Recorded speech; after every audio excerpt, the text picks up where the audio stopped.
USG report অনুযায়ী ফেব্রুয়ারির 18-20 তারিখ অবধি আমার ডেট ছিল।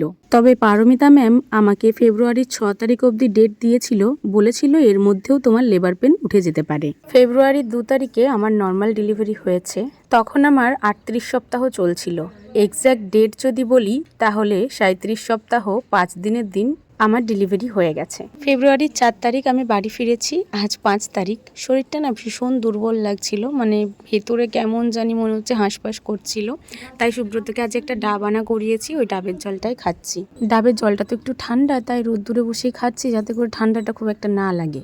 যেদিন থেকে আমি হসপিটালে ভর্তি হয়েছি সেদিন থেকে কিন্তু আমি ভাত খাইনি। হসপিটালে ভাত দিচ্ছিল, তবে আমার খেতে একদমই ইচ্ছা করছিল না। তো আজকে বাড়িতে এসে প্রথম ভাত খাচ্ছি। আর আজকে ভাতের সাথে ছিল হচ্ছে আলু সেদ্ধ, ডাল সেদ্ধ আর তার সাথে পোস্ত বাটা। বাচ্চা হওয়ার পর 8 দিন আমাদেরকে সেদ্ধ সেদ্ধ খেতে হয়, তো সেই নিয়মেই খাচ্ছি। সন্ধ্যাবেলা সুব্রত বিনা চিনির চা বানিয়ে দিয়েছিল, সেটা বিস্কিট দিয়ে খেয়েছিলাম। আর রাত্রেবেলা এই যে একটুখানি ছানা একদম জলটা ঝরিয়ে পরে দিয়েছিল, আর তার সাথে 2.5টা রুটি নিয়েছিলাম।